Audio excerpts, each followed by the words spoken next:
Beaucoup persistent à croire que les épouses des anges déchus n'étaient que des victimes innocentes. Mais la réalité, enfouie sous les strates du temps, est infiniment plus sombre. Dans les premiers âges du monde, alors que l'humanité commençait à peine à déchiffrer les lois de la création, l'histoire était perçue comme un récit pur et limpide. Cependant, cette simplicité masquait une sédition orchestrée, une conspiration dont les racines plongeaient jusqu'au royaume céleste. Ces femmes n'ont pas été contraintes. Elles ont choisi, en pleine conscience, de s'unir aux anges qui avaient trahi leur serment céleste. Elles rejoignirent les veilleurs dans leur rébellion ouverte contre l'ordre divin, défiant la sainte volonté du Très-Haut. De cette union impie naquirent les Néphilim, des géants dont la stature n'était surpassée que par la violence et la corruption qu'ils déversèrent sur la terre. Ce n'était pas un accident, mais bien une association délibérée dans la trahison. Ces femmes n'étaient pas de simples témoins, elles furent des actrices essentielles du plus grand soulèvement cosmique que la mémoire ait jamais enregistré. Lorsque l'archange Michel fut dépêché, il ne vint pas pour avertir, ni pour négocier, mais pour prononcer le jugement. Sa mission était de purifier la terre de fond en comble, sans aucune clémence ni pitié. Les anges, les géants et les femmes, tous affrontèrent le même destin d'anéantissement. Ce qui arriva à ces femmes n'était pas un acte de cruauté arbitraire, mais l'exécution de la justice divine en réponse à un choix qui ébranla les fondations mêmes de la création. Cette histoire nous rappelle que la trahison, surtout lorsqu'elle est perpétrée à l'échelle cosmique, engendre inévitablement des conséquences irréversibles. Le ciel a vu, il a agi, et il n'a pas oublié les femmes des veilleurs. Longtemps auparavant, avant que le grand cataclysme ne déchire le monde, il y eut un événement qui rompit le tissu même de la réalité. Les anges, des êtres forgés de lumière céleste pure, chargés d'une mission sacrée, furent envoyés pour veiller sur les enfants des hommes. Ces guetteurs divins, connus sous le nom de veilleurs, avaient été désignés par Dieu lui-même pour observer l'humanité à distance, guider si nécessaire, et protéger sans jamais s'ingérer directement dans le libre arbitre des mortels. Mais avec le temps, leur cœur s'emplit de ressentiment et d'une profonde frustration. L'injonction d'observer sans agir, de témoigner de la misère sans jamais toucher, devint un fardeau trop lourd à porter pour certains d'entre eux. Alors que l'humanité prospérait et que les générations se multipliaient sur la terre, une convoitise subtile mais funeste s'éveilla en eux. Au milieu de toute la création, ils aperçurent ce qu'il leur était strictement interdit de désirer, car la limite était posée, les femmes. Or, celles-ci n'étaient pas des femmes ordinaires. Elles étaient les descendantes de Caïn, le maudit, le premier meurtrier dont les mains étaient souillées du sang de son frère Abel. De la lignée de Caïn s'éleva une race marquée par la défiance et la brutalité, un peuple qui avait délaissé la voie de la droiture, qui s'était installé au pied de la montagne sacrée pour se livrer entièrement aux plaisirs éphémères de la chair, à la quête de richesses sans limite et à la soif de domination. Elles ne craignaient plus Dieu. Elles ne vénéraient que leurs propres appétits, vivant dans une décadence ostentatoire et se moquant de la sainteté que leurs ancêtres avaient autrefois respectée. D'anciens écrits, tels que le livre d'Adam et Ève et le livre des Jubilés, parlent en avertissement voilé de cette génération. Caïn, le premier-né du péché, engendra une race qui n'oublia pas simplement le Seigneur, mais qui se détourna consciemment de lui, s'offrant à toute corruption que le monde pouvait engendrer. Par contraste, les descendants de Seth, le fils donné à la place d'Abel, demeuraient sur la sainte montagne, préservant leur tradition sacrée et marchant dans la crainte respectueuse du Très-Haut. Pourtant, ce n'est pas vers les filles de Seth que les veilleurs tournèrent leur regard, mais vers les femmes de la lignée déchue de Caïn.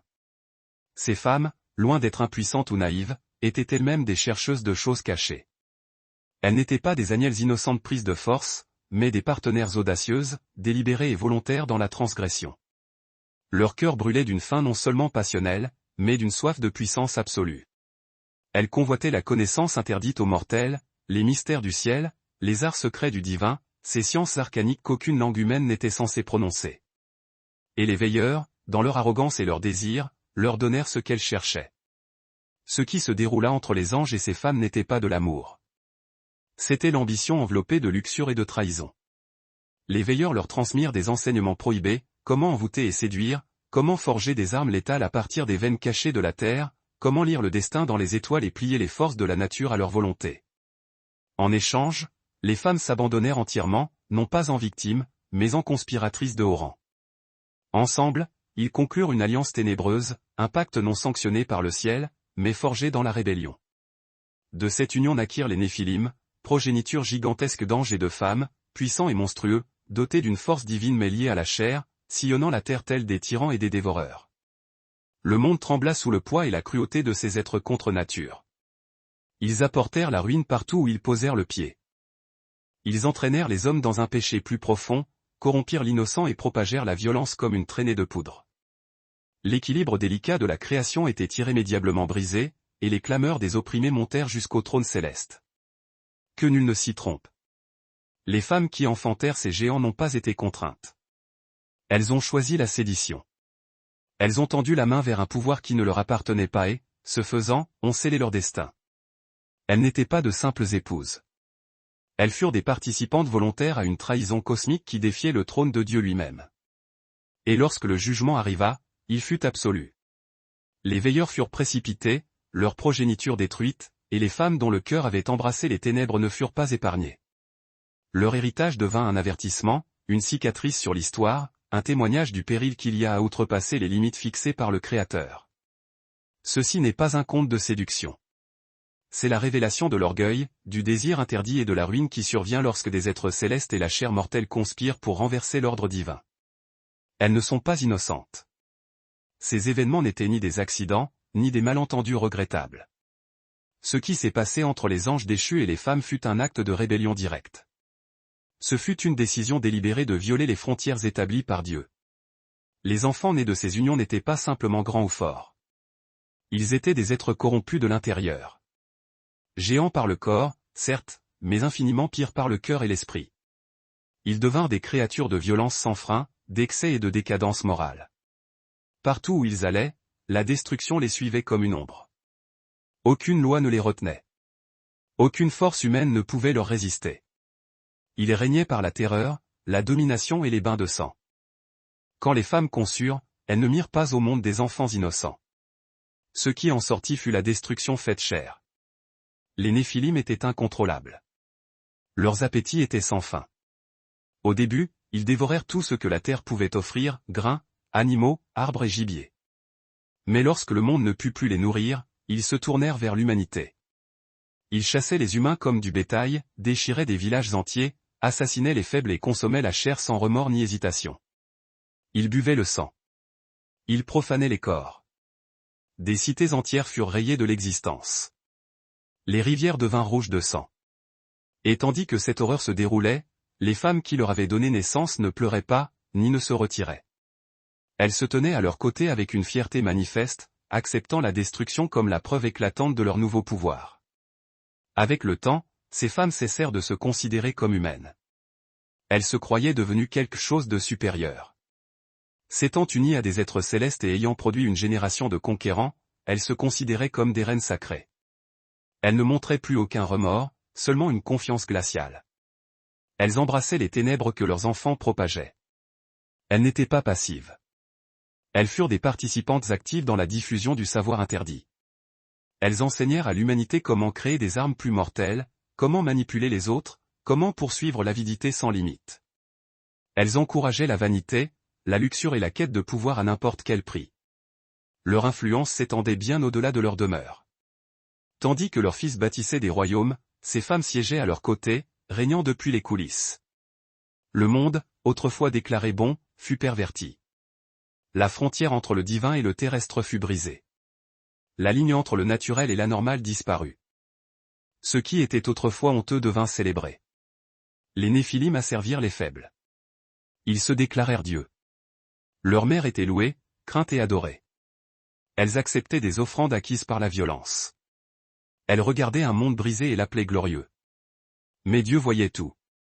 Il entendait les cris des innocents. Il voyait le sang versé sur la terre. La patience qui avait autrefois retardé le jugement était désormais épuisée. Le temps était venu. La miséricorde avait atteint sa limite. La coupe du péché était pleine, et l'ordre fut donné. Alors Michel arriva. Le ciel avait tout observé. Les anges n'avaient pas détourné le regard. Il n'y eut ni pitié, ni délai. Tout ce qui s'était produit sur terre fut consigné. Lorsque la dernière ligne fut franchie, la miséricorde de Dieu s'éteignit. Il n'y eut plus de seconde chance, plus d'attente. Le jugement fut mis en mouvement. Une fois que la justice divine commence, personne n'échappe, pas même ceux qui se croyaient au-dessus d'elle. Les anges déchus furent jugés. Mais les femmes qui les avaient rejoints ne furent pas oubliées. Elles n'avaient pas été trompées. Elles avaient fait leur choix. Elles savaient que ces êtres n'étaient pas humains. Elles savaient que la connaissance offerte était interdite. Mais elles l'acceptèrent de gaieté de cœur. Elles se détournèrent volontairement de Dieu et devinrent partie prenante de la grande rébellion. Cette décision transforma le monde à jamais.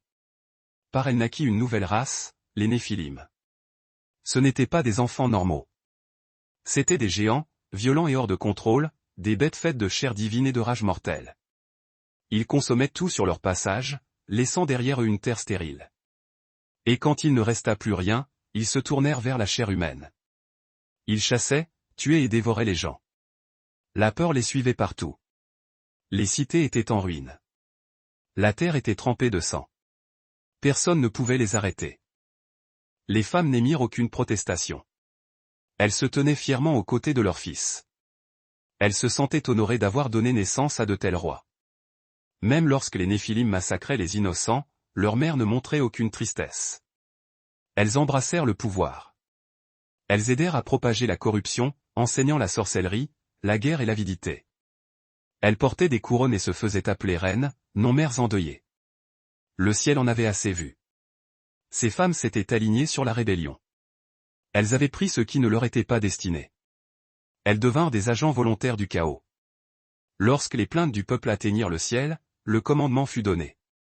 Michel l'archange fut envoyé non pour parler, ni pour offrir la miséricorde, mais pour juger et exécuter la sentence. Sa mission était limpide. Les anges déchus devaient être enchaînés dans les abîmes, mais les femmes devaient également faire face à un jugement. Leur rôle ne pouvait être ignoré. Leurs actions avaient des conséquences inéluctables. Michel ne vint pas avec la pitié. Sa tâche était définitive. Ce qui se produisit n'était pas une punition aléatoire. C'était la conséquence des choix faits bien longtemps auparavant. Ces femmes avaient aidé à apporter la destruction au monde. Maintenant, cette destruction se retournait contre elles. La terre trembla. Le ciel s'obscurcit. Les femmes qui portaient autrefois des bijoux et se tenaient aux côtés des géants furent renversées. Leur pouvoir s'évanouit. Leurs noms furent effacés. Le monde avança, mais il ne serait plus jamais le même. Ce n'était pas seulement une punition. C'était un avertissement gravé dans l'éternité, le pouvoir ne protège pas de la justice divine. Être proche du surnaturel n'excuse pas la rébellion. Ces femmes ont choisi de tendre la main vers l'interdit. Et elles furent tenues responsables. Le monde survécut, mais il porta les cicatrices. Les Néphilim disparurent. Leurs mères furent oubliées. Pourtant, le ciel se souvient. Car le jugement ne concerne pas seulement ce qui est arrivé, mais celui qui l'a choisi. L'heure du jugement des veilleurs était venue. La mesure de la méchanceté était comble. Michel reçut le commandement, « Va, lis les veilleurs, juge les femmes, purge la terre. » Il n'y aurait plus de clémence, seulement la colère. Le jugement était final. Ce qui s'ensuivit fut rapide et irréversible. Les femmes qui s'étaient unies aux anges allaient désormais affronter le feu du ciel. Ce qu'elles croyaient les avoir élevés les avaient en réalité condamnés. Elles avaient porté des géants, mais elles avaient donné naissance à la destruction. Il ne s'agissait plus d'un simple péché individuel, mais de la survie de la création elle-même. La corruption qu'elles avaient aidé à répandre infectait l'ordre naturel, tordait les lois de la vie et défiait la sainteté même de Dieu. Michel, le guerrier céleste, fut envoyé non pour avertir, mais pour nettoyer. Il n'y aurait ni négociation, ni plaidoirie. La mission était absolue. Le monde avait franchi la ligne. Et il devait maintenant être restauré. Les veilleurs furent dépouillés de leur puissance et enchaînés dans l'obscurité. Leurs noms furent effacés des annales du ciel. Et les femmes qui avaient accueilli la rébellion partagèrent leur destin. Leur mémoire s'évanouit. Leurs royaumes s'effondrèrent. Leur savoir interdit se transforma en cendres. Ce qu'elles appelaient autrefois pouvoir devint ruine. Ceci n'était pas une vengeance. C'était le résultat inéluctable de choix qui avaient défié l'ordre divin. Lorsqu'une chose s'oppose à la vérité en son cœur, elle ne peut subsister. Michel vint non pour ressentir, mais pour accomplir. La terre, brisée par les Néphilim, pourrait enfin respirer. Les cris des innocents trouveraient une réponse. Le sang ne serait plus ignoré. Cette destruction ne serait pas oubliée. Elles serviraient de témoins, lorsque le sacré est violé, le ciel ne reste pas silencieux. Michel ne vint pas avec des avertissements. Il vint avec le feu. Le châtiment des épouses des veilleurs. Les épouses des anges, autrefois louées comme reines et mères de souverains, faisaient désormais face au jugement. Elles avaient détenu l'honneur et l'influence, mais les cieux se retournèrent contre elles. Ce qui vint ne fut pas la miséricorde, mais l'anéantissement. Selon le livre d'Enoch, Dieu donna un ordre direct et sans appel. Il envoya ses saints anges conduits par Michel. Il n'y eut ni réconfort, ni ultime avertissement. Le commandement était final, allez et dites-leur qu'elles seront témoins de la destruction de ceux qu'elles ont aimés. Liez-les pour 70 générations dans les vallées de la terre. Les veilleurs, les anges qui prirent des épouses humaines, furent jugés les premiers. Ils furent liés par des chaînes incassables et jetés dans les lieux profonds sous la terre. Leur pouvoir fut dépouillé. Leur lumière céleste s'estompa. Ils perdirent leur place pour toujours. Les femmes vinrent ensuite. Leur punition fut différente, plus personnelle, plus humiliante. Elles ne furent pas envoyées dans les mêmes prisons d'ombre. Au lieu de cela, elles furent dépouillées de leur beauté et de leur statut. Le charme envoûtant qui avait attiré les anges leur fut retiré. Leur apparence se modifia, devint repoussante. Leur peau perdit son éclat. Leurs visages se tordirent, révélant la corruption intérieure qu'elles avaient en cachée. Elles ne purent plus dissimuler ce qu'elles étaient devenues. Leurs noms, autrefois honorés, furent à présent oubliés. Les géants qui les servaient autrefois se détournèrent d'elles. Les peuples qui les louaient se turent. Leur influence s'évanouit. D'anciens textes, comme le livre des géants, affirment que certaines femmes furent maudites pour devenir des esprits agités et errants. Elles vagabondaient sur la terre, tourmentées par le remords et la culpabilité, piégées, ni vivantes ni pleinement mortes. Elles ne trouvèrent ni paix, ni repos. Leurs formes furent altérées. Leurs esprits furent brisés. D'autres furent effacés complètement. Aucun esprit ne subsista. Aucune trace. Aucune mémoire. Comme si elles n'avaient jamais existé. Le monde les rejeta. Leur rôle dans l'histoire fut nettoyé. Elles s'étaient jointes aux anges dans la rébellion. Elles avaient accepté la connaissance interdite. Elles s'étaient détournées du Créateur et avaient introduit la destruction dans le monde. Cette destruction devait être stoppée net. Michel exécuta la tâche avec une précision chirurgicale. Les veilleurs n'étaient plus une menace. Les femmes qui les avaient rejoints furent jugées. Ce qu'elles avaient causé fut défait. Le monde avait souffert de la violence, mais il allait être purifié. Les dommages subsisteraient, mais la justice avait commencé. Rien ne pouvait l'inverser. Cette histoire est souvent ignorée, balayée par l'histoire officielle. Mais elle est écrite dans les textes les plus anciens. Le monde atteignit un point où le ciel intervint directement. La rébellion des anges et des humains força une réponse divine et irrévocable. Dieu n'a pas attendu. Il a agi. Les femmes qui se tenaient autrefois aux côtés des géants perdirent tout. Leur fin fut rapide. Leur héritage s'effondra. Leurs enfants tombèrent. Leur pouvoir s'évanouit. Ce qu'elles croyaient contrôler n'avait jamais été vraiment leur. Le désir conduisit au jugement. Le pouvoir conduisit à la ruine. Ce qui commença dans l'orgueil se termina dans le silence absolu. Elles sont devenues les sirènes. Maintenant, l'histoire prend un tournant vers quelque chose de bien plus terrifiant, quelque chose qui dépasse l'entendement humain. Lorsque nous imaginons le châtiment pour une rébellion d'une telle ampleur, nous pensons souvent à la mort, une fin rapide et définitive. Mais pour les épouses des veilleurs, la mort ne suffisait pas. Leur punition fut plus profonde et dura plus longtemps. Elle était au-delà du corps. Elle atteignit l'essence même de leur être éternel. Dans le premier livre d'Enoch, 19h2, nous sommes confrontés à une révélation dérangeante qui cristallise leur sort. Et les femmes aussi des anges qui se sont égarés deviendront des sirènes. Les sirènes. Elles ne sont plus des anges, ni des humaines. Ce sont des êtres maudits, des hybrides spirituels. Dans le mythe antique, elles sont souvent décrites comme mi-femmes, mi-animales, ou oiseaux, mais leur essence est la capacité de séduire par des moyens sombres et destructeurs. La punition décrite ici n'est pas seulement une transformation physique. C'est une sentence permanente. Ces femmes furent transformées en quelque chose qui ne trouverait jamais le repos, ne serait jamais plus accueilli dans le monde des hommes ni dans la présence de Dieu. Leur métamorphose affecta l'ensemble de la création. Dans la mythologie grecque, les sirènes sont connues pour attirer les marins vers leur mort par leurs chants envoûtants. Elles représentent la tentation mortelle, une mélodie qui mène à la destruction. Mais dans certaines traditions juives, les sirènes sont perçues de manière encore plus sinistre. Elles sont des esprits impurs, des êtres corrompus. Elles résident dans la mer et dans les lieux désolés. Elles portent en elles à la fois la puissance et le mal. Cette connexion n'est pas fortuite. Dans la pensée biblique, en particulier pendant la période du Second Temple, la mer représente souvent le chaos primordial, le jugement et la séparation d'avec Dieu.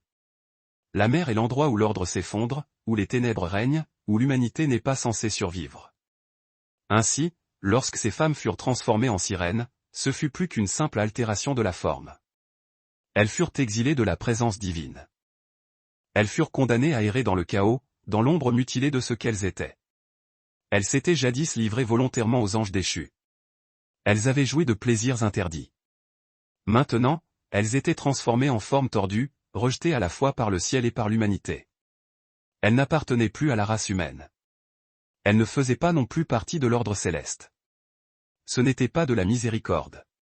C'était une malédiction vivante, une transformation qui les rendait à l'image de ce qu'elles avaient fait. Leur mission, autrefois cachée derrière le désir et le plaisir, était devenue leur état éternel. Elles avaient jadis corrompu l'humanité en secret. Elles étaient désormais condamnées à le faire pour toujours, mais d'une manière plus brisée et plus brutale. Elles devinrent des monstres conçus dans un seul but, conduire les humains à la destruction. Ce qu'elles avaient fait dans l'ombre était désormais leur destin éternel, entraîner les autres dans la corruption, le péché et l'effondrement. La mer bouillante. Certains pourraient se demander si la transformation en sirène fut la seule forme de châtiment infligé aux femmes qui s'étaient unies aux veilleurs. Mais la réponse tirée des multiples textes anciens est claire et absolue. Leur punition s'étendit bien au-delà de cette malédiction singulière. Les écrits apocryphes, ainsi que les premières interprétations des érudits juifs et chrétiens, décrivent d'autres couches de jugement appliquées à ces femmes, qui n'étaient pas seulement physiques ou symboliques, mais existentielles et éternelles. Un tel exemple provient de l'Apocalypse de Pierre, un texte chrétien primitif qui présente une vision vive et terrifiante de l'au-delà où les femmes qui avaient mené les hommes au péché sont représentées suspendues par leurs cheveux, la tête en bas, au-dessus d'une mer de feu bouillant. Un destin d'ignominie perpétuelle, d'exposition et de tourments insoutenables qui reflètent la gravité extrême de leurs actions. Ces représentations n'étaient pas interprétées comme de simples métaphores par les commentateurs anciens. Beaucoup croyaient que ces punitions s'appliquaient spécifiquement aux épouses des veilleurs, et non pas seulement aux pécheurs ordinaires.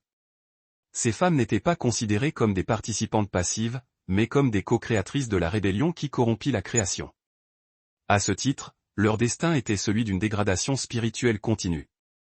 Leurs âmes, selon ces traditions, furent condamnées à rester conscientes et alertes de leur chute, sans aucune échappatoire ni soulagement, se détériorant constamment sous le poids de leurs choix. Cette idée trouve un écho dans le livre des Jubilés, 10, 3-7, où, après le grand déluge, Noé plaide auprès de Dieu au nom de l'humanité, exprimant sa crainte que les esprits malins, la progéniture persistante des Néphilim et des mères humaines ne continuent à corrompre ses descendants. En réponse, Dieu permet seulement à une portion de ces esprits de rester sur terre pour tester l'humanité, tandis que le reste est scellé sous le sol, enchaîné et enfermé dans les profondeurs abyssales.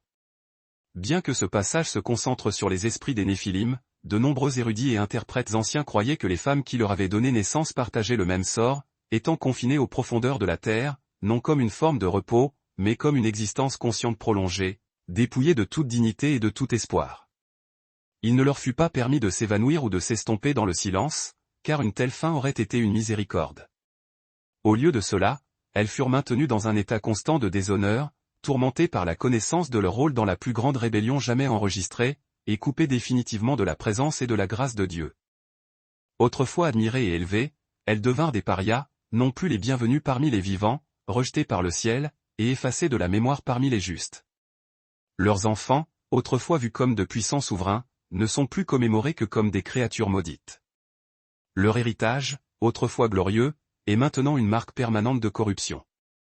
Et elles, autrefois louées et désirées, sont devenues les oubliées et les maudites.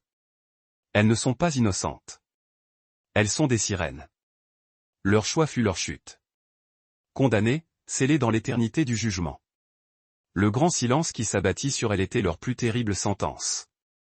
Les textes sacrés post-déluge, ceux qui racontent la renaissance du monde, ne les mentionnent plus, comme si elles n'avaient jamais existé. Leurs noms s'évanouirent complètement du récit humain et divin. Aucune généalogie ne les honora, aucune histoire ne perpétua leur mémoire, aucune trace ne subsista. Elles furent effacées de la mémoire collective, rayées impitoyablement du livre de vie. Dans la pensée biblique, il n'existe pas de forme de rejet divin plus sévère. C'était une ablation totale. Un oubli permanent, décidé par le ciel lui-même. Oui, devenir des sirènes faisait certes partie de la malédiction qui s'abattit sur elles. Elles furent transformées en symboles vivants de la corruption, de l'abandon absolu et de la sentence divine, condamnées à errer à jamais sous les vagues, cherchant des âmes à tenter, mais sans jamais trouver le moindre repos ni soulagement. L'histoire qu'elles avaient jadis entamée, celle de la puissance et de la séduction, ne se termina ni dans la gloire ni dans la postérité. Elle s'acheva dans un silence de tombe. Elle se conclut dans l'oubli le plus total. Et ce châtiment n'a pas de fin. Le jugement prononcé contre les épouses des veilleurs ne s'est jamais limité à la destruction physique ou à la mort du corps. Ce qu'elles reçurent fut une peine bien plus profonde, une souffrance qui transcende les limites de la chair. Elles furent précipitées dans un exil éternel, enchaînées à une honte qui les consume sans relâche. Elles ne furent pas détruites, car la destruction leur aurait offert une forme de délivrance, une cessation de la peine. Ce qui leur arriva ne fut pas une fin. Ce fut le commencement d'un tourment interminable. Cette peine n'était pas symbolique. C'était une séparation réelle et définitive, accomplie non pas par le feu ou par l'épée, mais par le retrait complet et absolu de la présence divine. C'était une sentence qui ne se termina pas dans le sang, mais dans l'absence éternelle. Leur châtiment n'était pas seulement la douleur physique. C'était d'être rayé de la mémoire du ciel. Et dans l'univers des Écritures, être oublié de Dieu est la pire destinée qu'une âme puisse connaître. Elles avaient jadis revendiqué une place au-dessus de leur nature humaine. Elles s'étaient jadis liées à des êtres célestes. Mais leur héritage n'est désormais qu'un vide abyssal. Leur récit, autrefois bruyant et rempli de pouvoir, est maintenant privé de toute voix. Seul le silence demeure. Mais l'histoire n'était pas finie. Vous pourriez vous demander, pourquoi tout cela est-il pertinent aujourd'hui? Cela ne s'est-il pas déroulé il y a des milliers d'années? Quel lien cela a-t-il avec nous? La réponse, bien qu'inconfortable, est d'une clarté effrayante, tout. Jésus a lancé un avertissement que le monde moderne a choisi, de bien des manières, d'ignorer avec arrogance. Ce qui arriva du temps de Noé arrivera de même à l'avènement du Fils de l'homme. Matthieu 24h37. Mais méditez attentivement ces paroles. Il ne faisait pas référence uniquement au péché ou à la décadence morale. Il s'agissait de bien plus qu'une simple mise en garde contre la méchanceté ou l'anomie. Jésus pointait du doigt quelque chose de plus profond, quelque chose de plus sombre et de plus dérangeant. Du temps de Noé, la barrière sacrée entre le royaume céleste et l'humanité fut brisée. Des esprits corrompus circulaient librement parmi les hommes. Le monde célébrait ouvertement la rébellion. La corruption ne se limitait pas au comportement ou à la chair. C'était un renversement total de l'ordre divin établi. Et lorsque nous observons le monde d'aujourd'hui, nous commençons à voir cette frontière s'estomper à nouveau, dangereusement. Le transhumanisme, avec sa quête effrénée, cherche à fusionner l'homme et la machine, poursuivant une immortalité illusoire et séparée du dessein de Dieu. L'intelligence artificielle, dotée d'une conscience synthétique ou feinte, remet en question la croyance fondamentale selon laquelle la vie est un don sacré de Dieu, et non un simple produit de l'ingéniosité humaine. Des hybrides homme-animal sont développés dans des laboratoires, comme si l'humanité avait usurpé le rôle du créateur, dénaturant la nature et l'humanité d'une manière qui ne devrait jamais exister.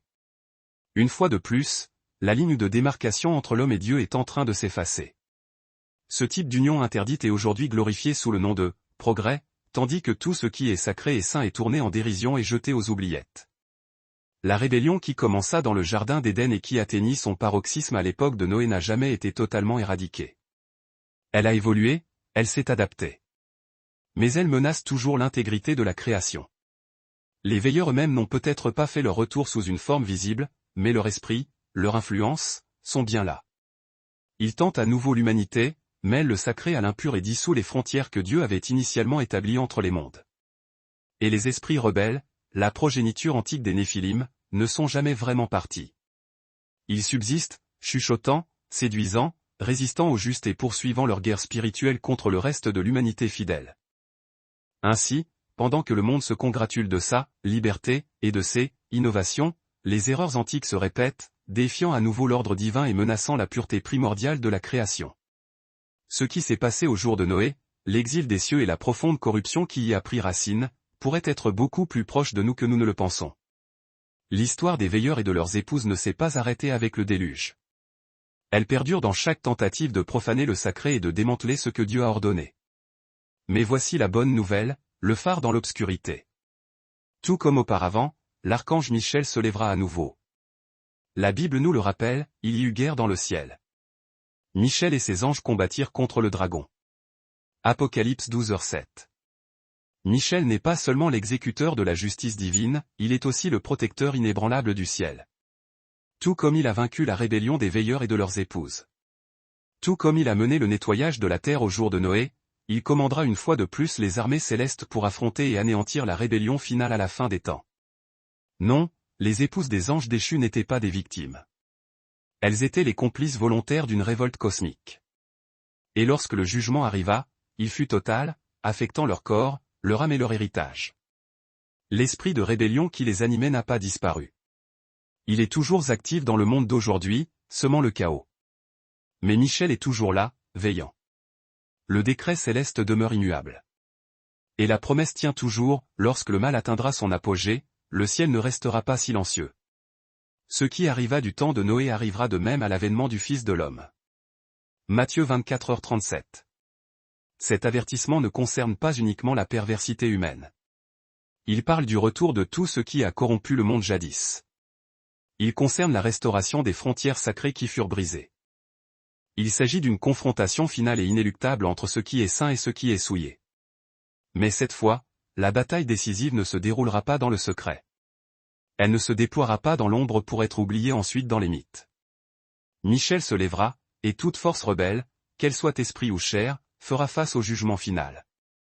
La même épée qui s'abattit sur les veilleurs, la même sentence qui précipita leurs épouses et détruisit leur progéniture, sera levée une fois de plus. Ceci n'est pas de la mythologie, c'est un avertissement solennel. Mais c'est aussi une promesse absolue. Le mal ne triomphera pas éternellement. La rébellion ne gagnera pas. Et ceux qui se tiennent aux côtés de la vérité ne seront pas abandonnés. Michel se lèvera. Le ciel répondra. Le jugement viendra. Et l'histoire s'achèvera par le rétablissement de la justice divine. Les géants figurent dans les récits de toutes les cultures. Nous les retrouvons comme les titans dans les mythes grecs, les jotins des sagas nordiques, les kinamédecins des légendes amérindiennes, et même dans des contes urbains modernes comme le géant de Kandar qui aurait affronté des soldats américains. Ils se dressent comme des figures monumentales, plus grandes que nature, à la fois craintes et admirées pour leur force brute. La Bible, elle aussi, parle de géants. Parmi eux se trouvent les mystérieux Néphilim, une race mythique dont on dit qu'elle régnait sur la terre au jour précédant le grand déluge. Leur présence démesurée et leur corruption furent d'ailleurs l'une des raisons principales pour lesquelles Dieu choisit de purifier la terre par les eaux. Et voici un fait que beaucoup ignorent, les Néphilim sont intrinsèquement liés aux anges et aux démons. Nés d'union interdite et impure, leurs esprits, après la mort de leur corps de chair lors du déluge, ne trouvèrent aucun repos. Ils devinrent des entités agitées, se transformant en ces démons qui tourmentent encore l'humanité aujourd'hui. Leur destruction par l'eau ne fut pas la fin de leur histoire. Ce ne fut que le début d'un mystère qui persiste dans les Écritures et la tradition, soulevant des questions profondes sur leur véritable nature et sur les secrets de la justice divine et du monde invisible qu'ils continuent de dissimuler. Découvrons ce qu'est un Néphilim. L'histoire des Néphilim commence dans l'un des passages les plus courts et les plus énigmatiques des Écritures, que l'on trouve dans Genèse 6, 1-4. Il décrit une époque où la population humaine s'était accrue et où des filles étaient nées aux hommes. Les fils de Dieu virent que les filles des hommes étaient belles, et ils prirent pour femmes celles qu'ils choisirent. Et de cette union contre nature naquirent les Néphilim. Le texte les qualifie de « héros qui furent les hommes puissants d'autrefois, des hommes de renom ». Ce n'est qu'une poignée de phrases, mais elle a marqué des siècles de pensée juive et chrétienne, suscitant des interprétations complexes. Les Néphilim sont décrits comme vivant avant le grand déluge et même après, et leur existence est étroitement liée à la corruption spirituelle et physique qui submergea le monde. Leur histoire est une raison majeure pour laquelle Dieu décida de nettoyer la terre par les eaux. Plus tard, dans Nombre 13h33, les espions israélites envoyés explorer la terre de Canaan revinrent avec un rapport terrifiant. Nous avons vu là les Néphilim, les descendants d'Anak. À nos propres yeux, nous ressemblions à des sauterelles, et c'est aussi l'impression que nous leur avons faite. Cette description illustre à quel point ces êtres étaient intimidants. Les Israélites se sentaient insignifiants, comme de petits insectes face à leur taille colossale. Mais comment exactement sont-ils venus à l'existence? Depuis l'Antiquité, deux explications principales ont été proposées pour élucider ce mystère génétique et spirituel. La première est la plus spectaculaire, celle qui a captivé l'imagination religieuse. De nombreux exégètes estiment que les « fils de Dieu » mentionnés dans la Genèse étaient des êtres célestes, des anges qui, par orgueil et convoitise, abandonnèrent leur position dans les cieux et descendirent sur terre. Ces anges, souvent appelés les veilleurs, posèrent un regard plein de désir sur les femmes humaines. Lorsqu'ils les prirent pour épouses, leurs enfants devinrent les Néphilim. Ceux-ci faisaient des Néphilim une race hybride, mi-humaine, mi-angélique, dotée d'une force surnaturelle, d'une longévité troublante et d'une connaissance occulte. Des écrits anciens non canoniques, comme le livre d'Enoch et le livre des Géants, étoffent cette perspective avec force détail. Ils racontent comment les veilleurs enseignèrent des secrets interdits à l'humanité, comment forger des armes létales, comment pratiquer la sorcellerie la plus noire, et comment lire les étoiles non pour la gloire de Dieu, mais pour l'astrologie divinatoire.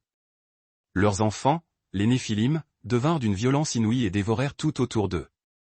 Cette perspective explique pourquoi le monde devint si rapidement corrompu et pourquoi le jugement divin par le déluge fut perçu comme inéluctable et nécessaire.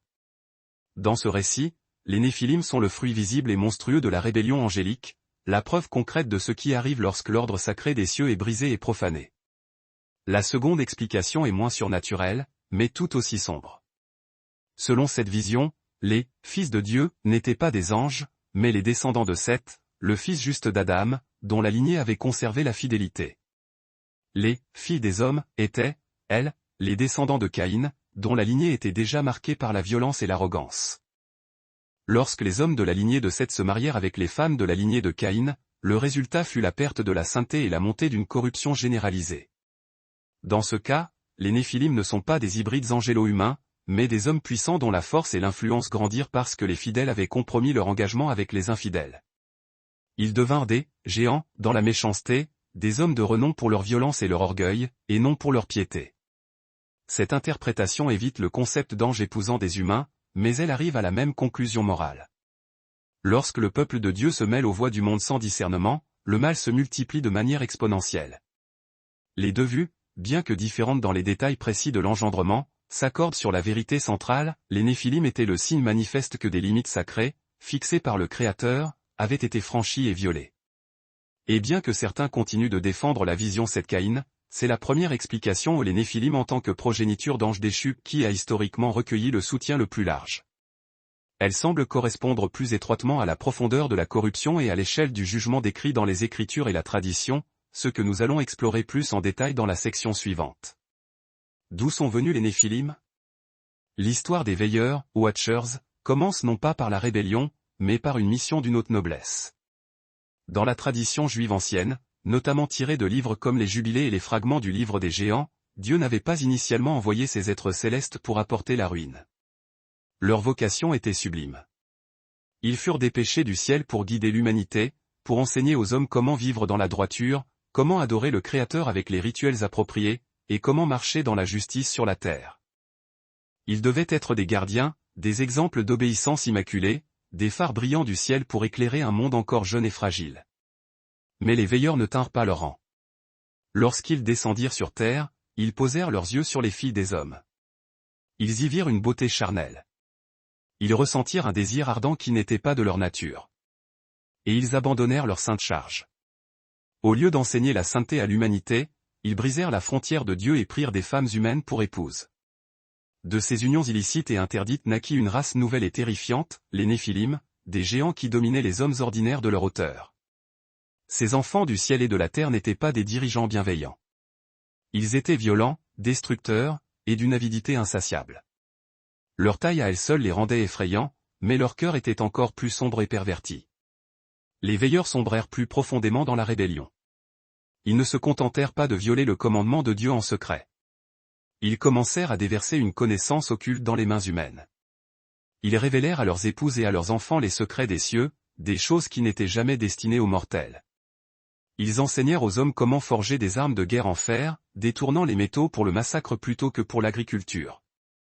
Ils leur montrèrent des charmes et des sortilèges, ouvrant des portes béantes vers la sorcellerie et les arts divinatoires.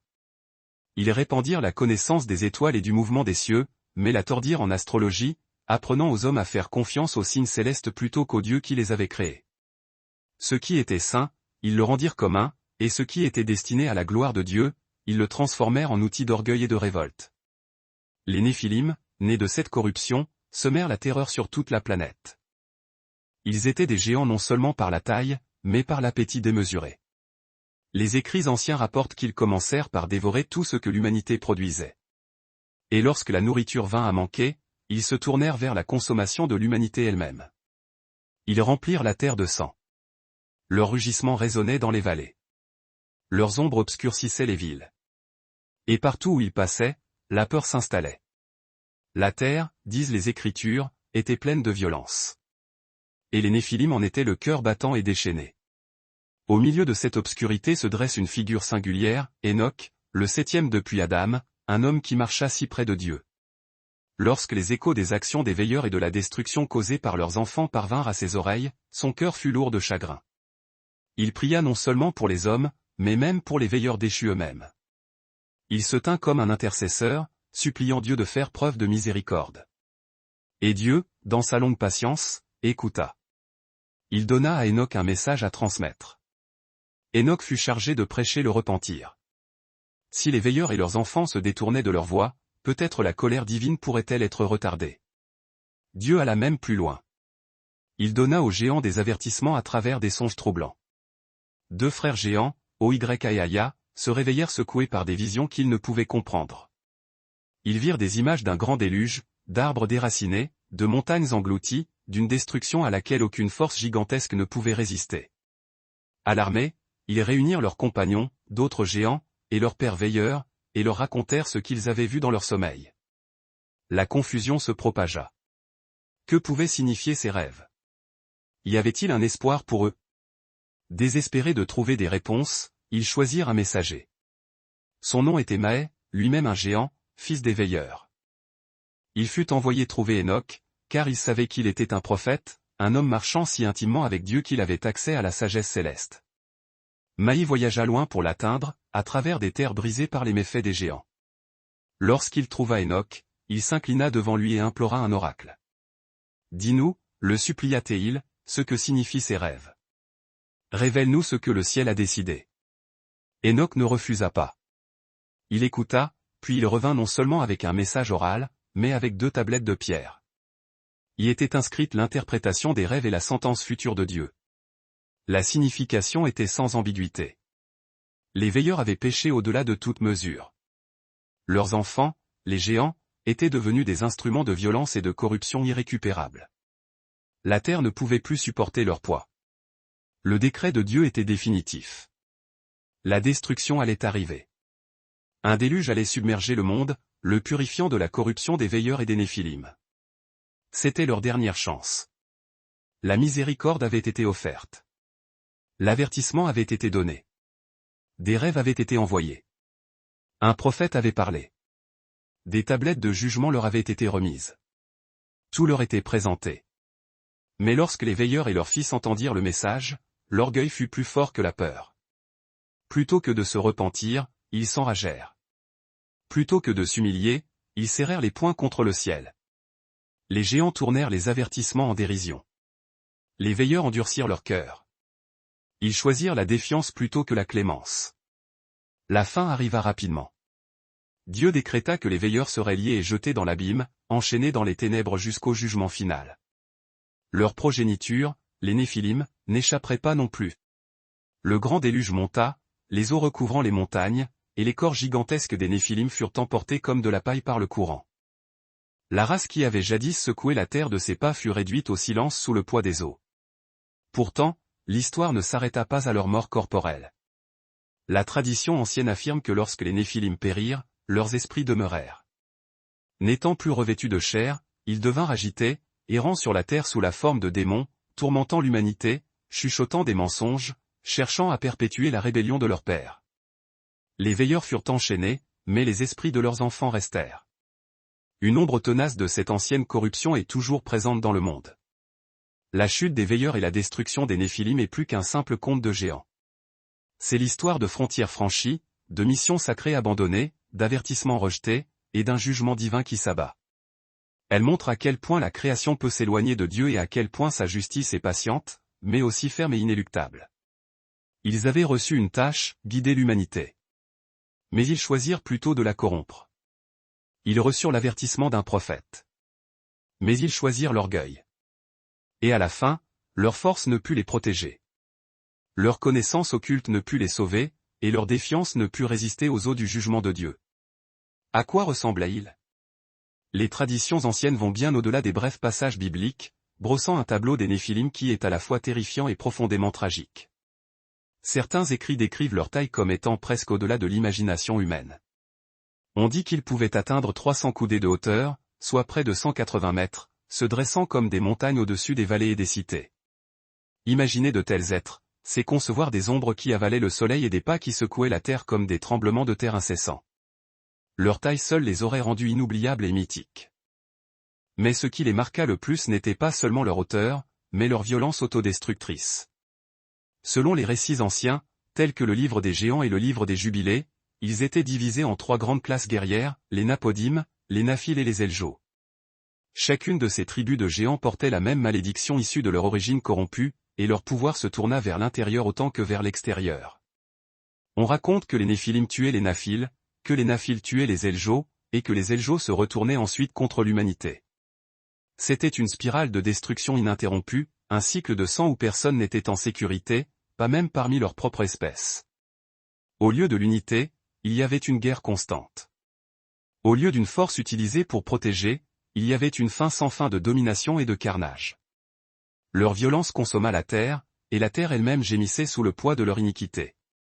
Les récoltes échouaient, les cités tremblaient, et les gens vivaient dans la terreur d'être dévorés par des créatures si colossales que les armées humaines n'étaient rien de plus que des fourmis devant elles. Dans ce chaos, les géants devinrent le symbole parfait de ce qui arrive lorsque la puissance est divorcée de la justice, lorsque la force n'est guidée que par l'orgueil et l'appétit. La Bible ne s'attarde pas sur ces détails légendaires, mais la mémoire des Néphilim perdura. Des générations après le déluge, les Israélites chuchotaient encore à propos des géants, et lorsqu'ils entrèrent en Canaan, ils furent hantés par le rapport des espions qui affirmaient que les Néphilim erraient toujours dans la région.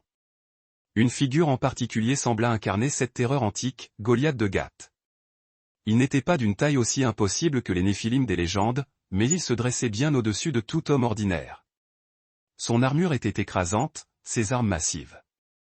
Pour les soldats d'Israël, il était un géant vivant, un descendant spirituel, si ce n'est de sang direct, des Néphilim eux-mêmes. Son défi lancé à Israël faisait écho à l'arrogance des géants d'autrefois, osant défier les armées du Dieu vivant. La confrontation entre Goliath et David saisit, à une échelle réduite, ce que le grand déluge avait déjà montré à une échelle grandiose. Face à la puissance des géants, la force humaine n'est rien. Contre leur armure, les armes humaines sont faibles.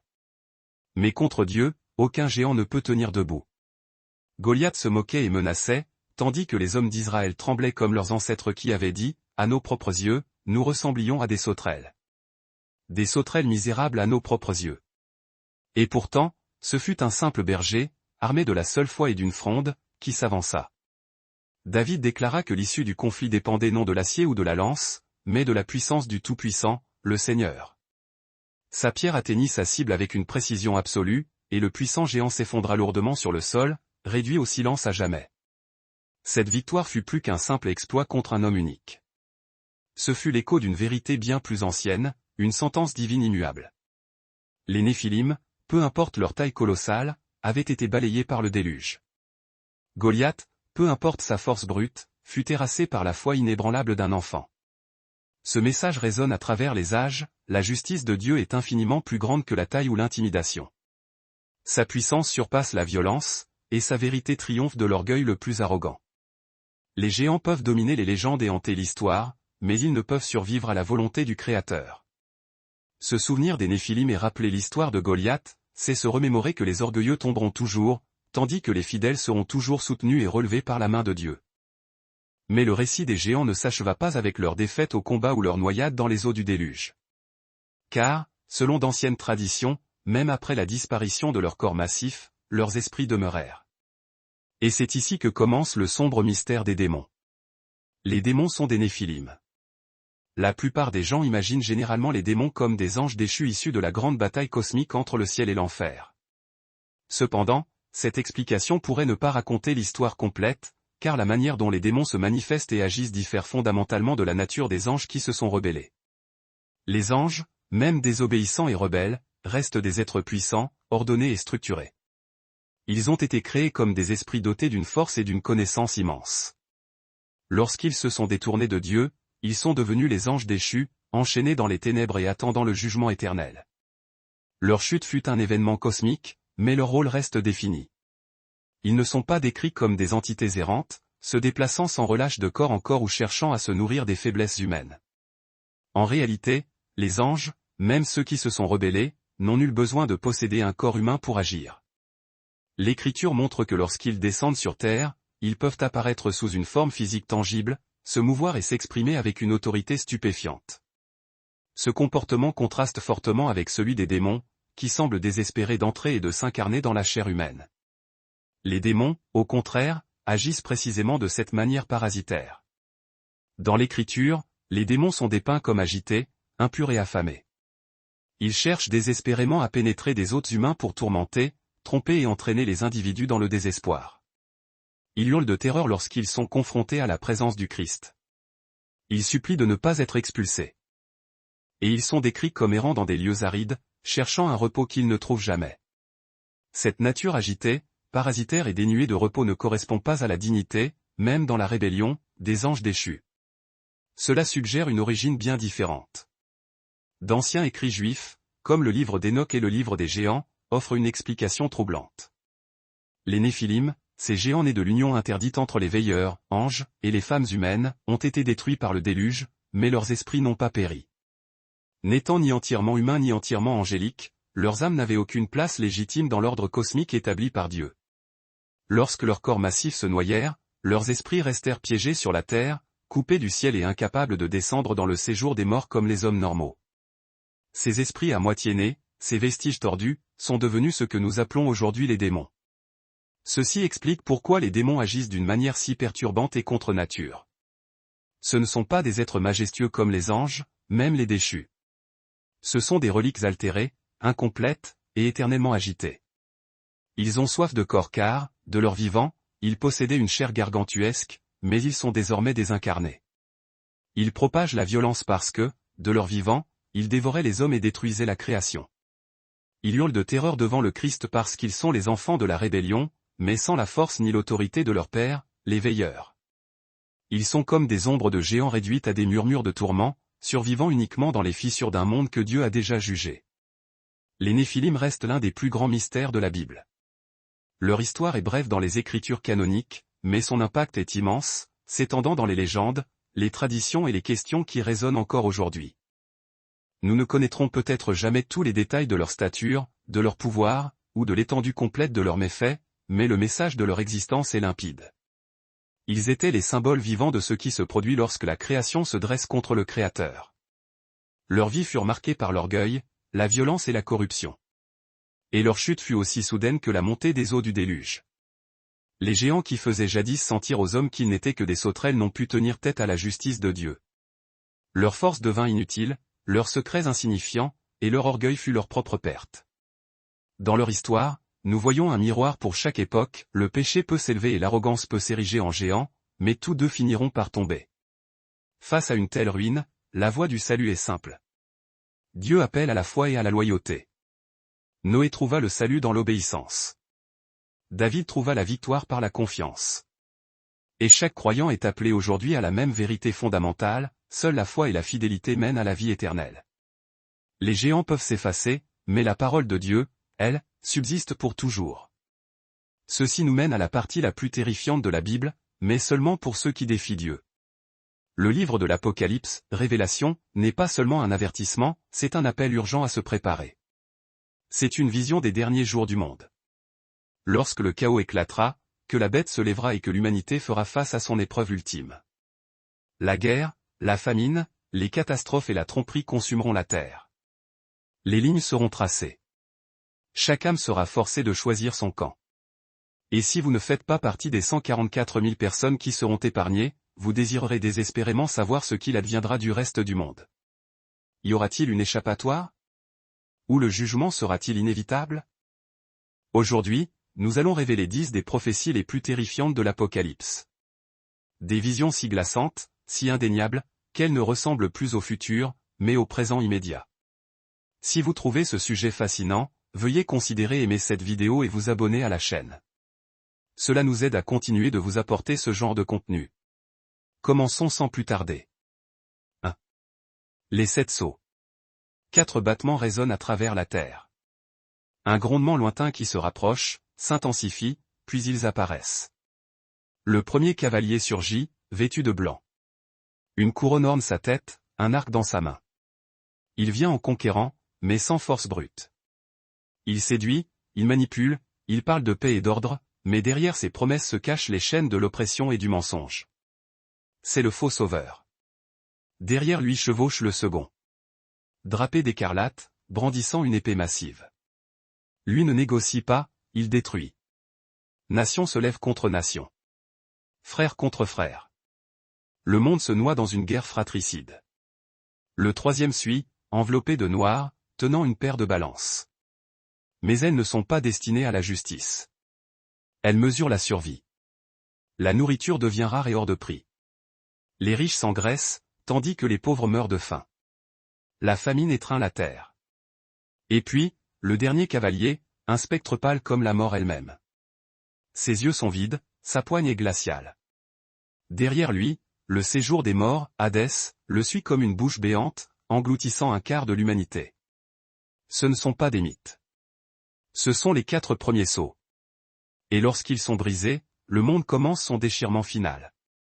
Dans les mains de Dieu repose un livre scellé, un rouleau contenant le destin du monde.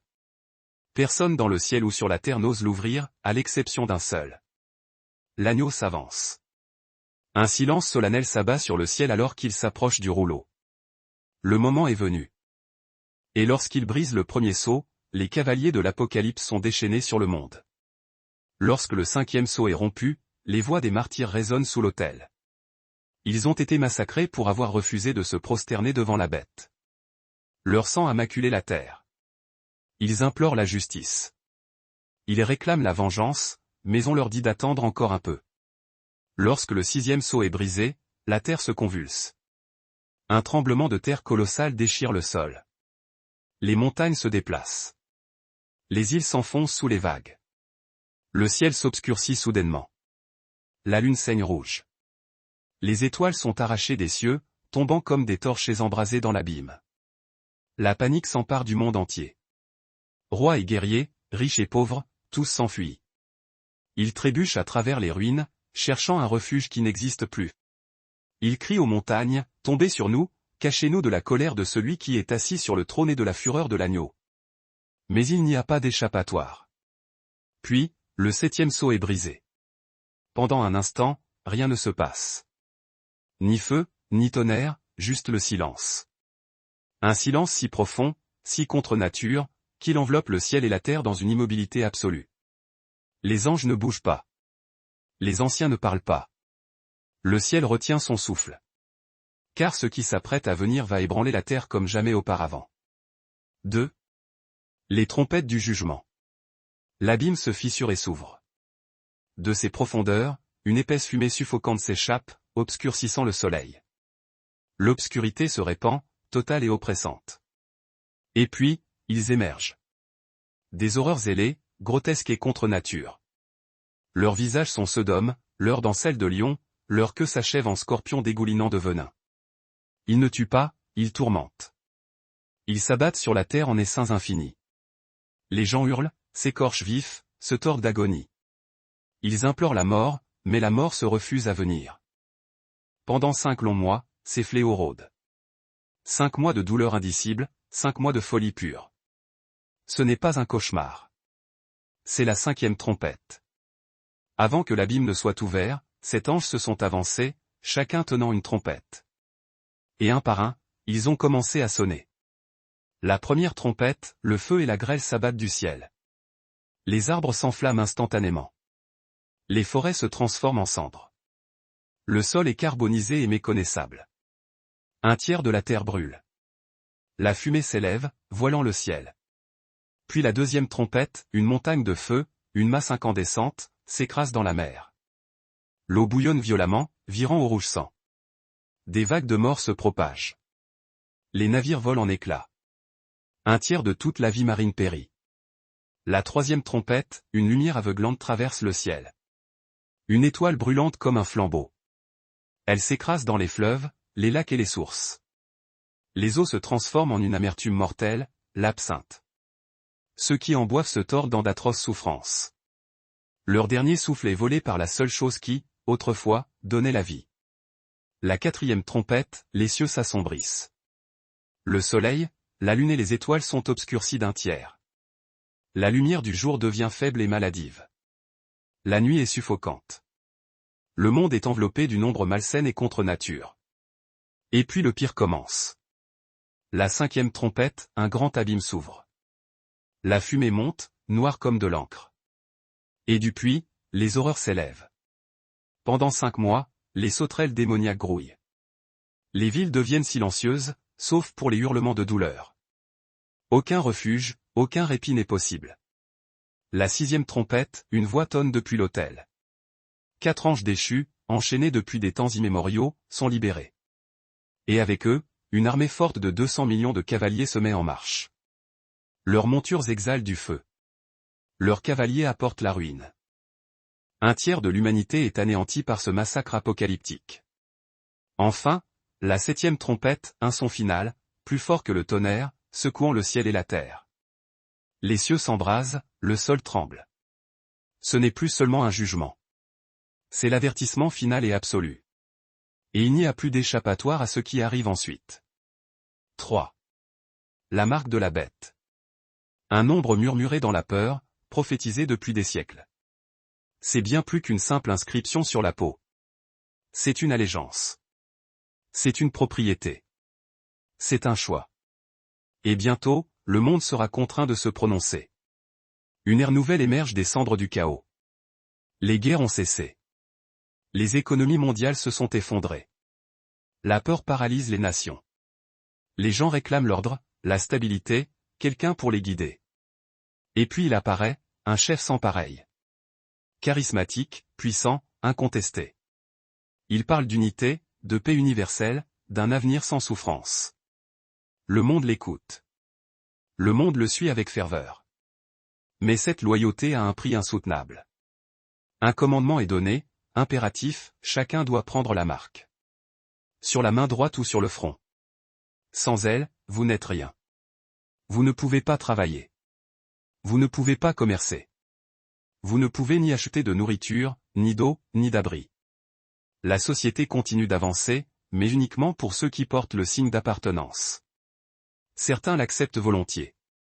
D'autres hésitent longuement, mais la terreur de la privation les pousse à la conformité. Et ceux qui refusent sont pourchassés, stigmatisés comme traîtres, parias, ennemis du progrès. Ils fuient dans l'ombre, vivant comme des fantômes, survivant avec rien. Mais ce qu'ils ne réalisent pas, c'est que le piège est déjà refermé. L'apocalypse est formel, ceux qui prennent la marque scellent leur destin à jamais.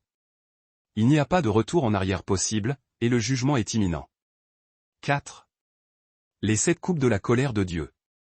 Le premier signe apparaît sur leur peau.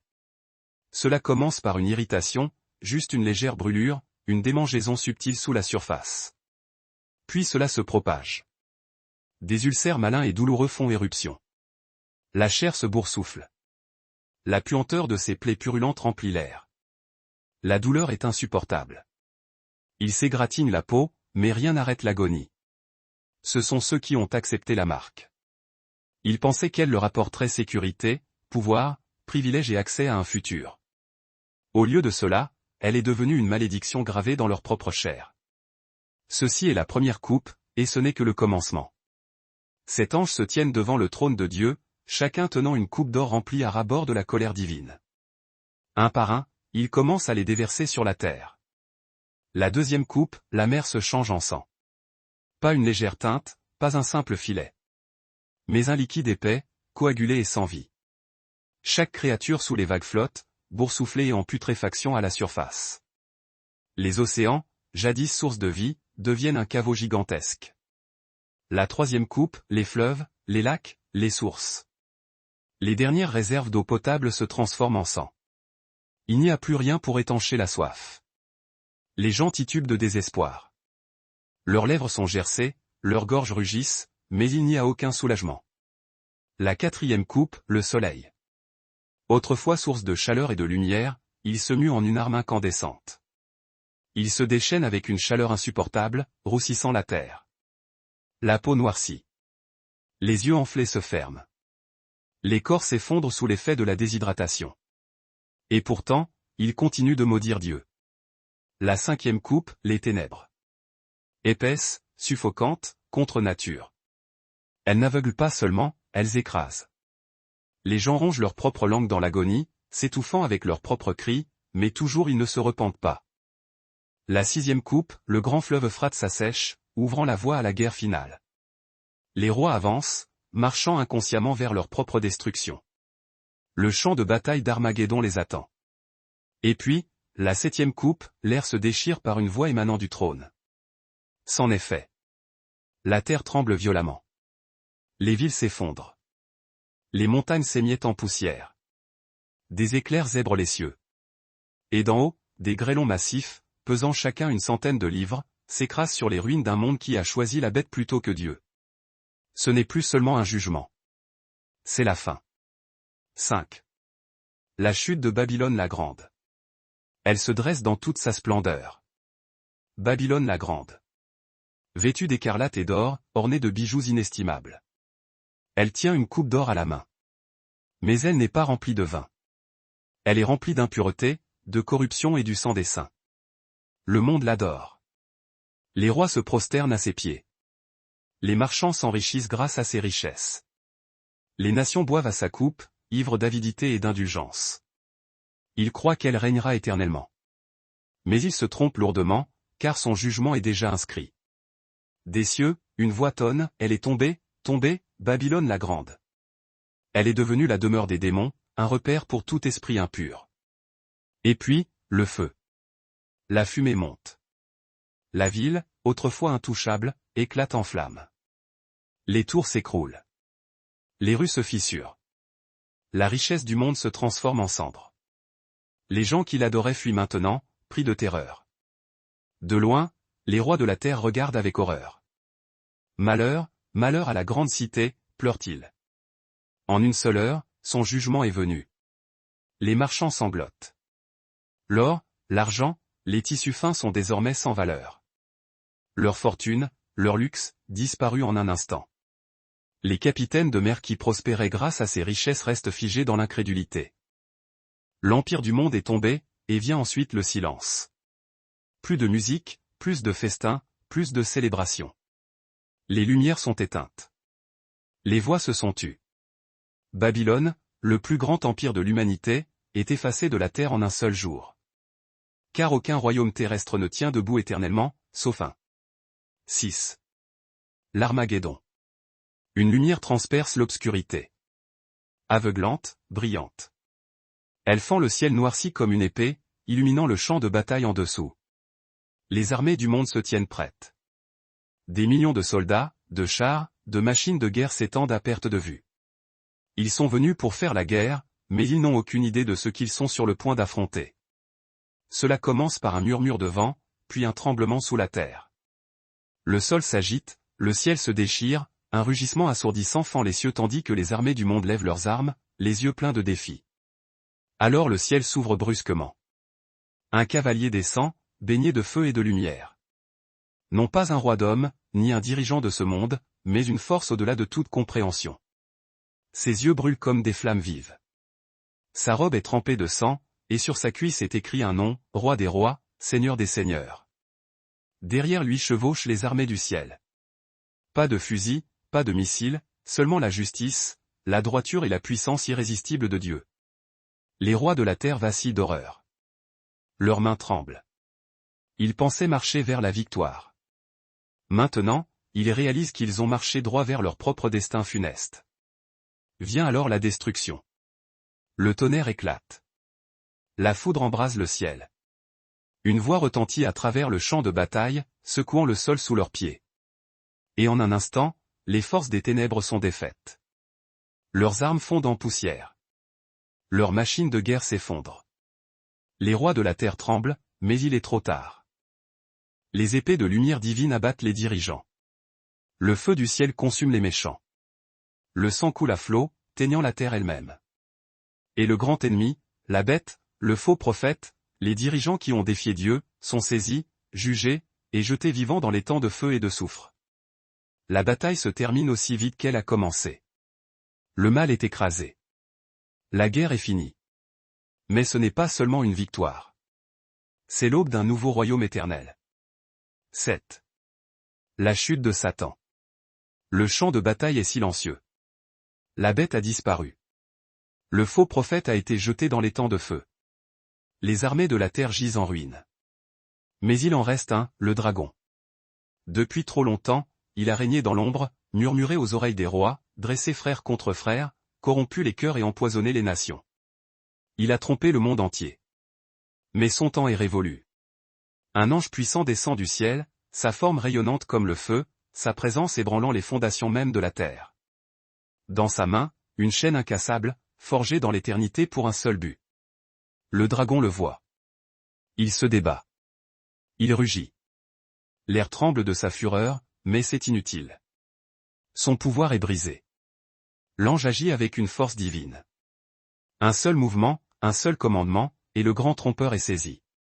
Il se débat, se tord, hurle de rage, mais rien ne peut arrêter ce qui arrive. L'abîme s'ouvre devant lui. Un gouffre de ténèbres pures, sans fond, éternel, glacial. Les chaînes se resserrent.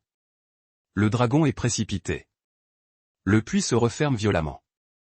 Pendant 1000 ans, il restera enfermé. Plus de mensonges, plus de tromperies, plus de guerres. Les nations connaîtront enfin la paix. Mais ce n'est pas la fin absolue, car un jour, il sera relâché pour sa rébellion finale qui scellera son destin à jamais. 8.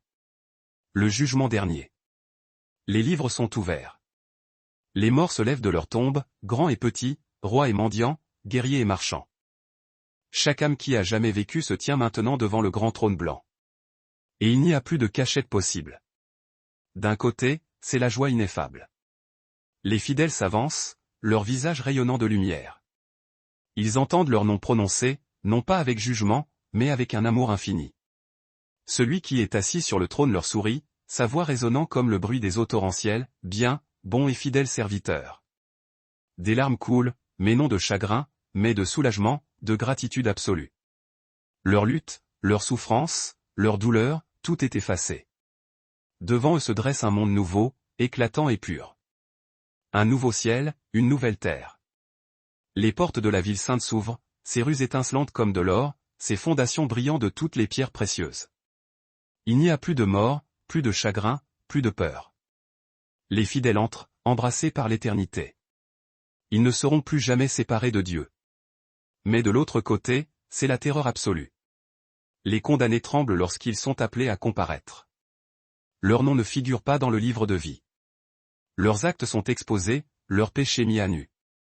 Ils tombent à genoux, suppliant, pleurant, criant miséricorde, mais la miséricorde est passée. La voix du trône n'est plus remplie d'amour, mais de finalité implacable. Retirez-vous de moi, vous que mon cœur n'a jamais reconnu. Ces mots résonnent comme le coup près du destin. Ils sont alors précipités dans l'abîme. Le lac de feu, béant, les attend non pas comme un lieu de purge, mais comme la fournaise définitive. Un lieu absolu de ténèbres impénétrables, de tourments indicibles, où le regret, comme un venin acide, consume l'âme pour l'éternité. Leurs cris, déchirants, s'éteignent dans la chute, car il n'y a plus de miséricorde, plus personne pour tendre la main. Ce n'est pas un instant éphémère de jugement, c'est le sceau de l'éternité scellé. Et soudain, tout est accompli. L'ancien monde s'effondre dans un silence assourdissant. La douleur accumulée, la souffrance séculaire, l'ombre oppressante de l'humanité, tout cela est balayé, effacé à jamais. Les cieux eux-mêmes se retirent, s'enroulant sur eux-mêmes tel un parchemin oublié. Et dans cette immensité révélée, l'inédit se manifeste. Une nouvelle réalité, de nouveaux cieux, une nouvelle terre. Une voix, majestueuse et souveraine, émane du trône et traverse toute la création, voici, je restaure toute chose et je fais de toute chose de la nouveauté. Fini le deuil, terminée la mort, évanouie la tristesse et la peine, il ne reste que l'immortalité de l'éternité. Pourtant, les avertissements avaient été prodigués avec clarté. Les 7 sceaux ont été brisés. Le son cuivré des trompettes a déchiré l'air. Les coupes de la colère ont été entièrement versées.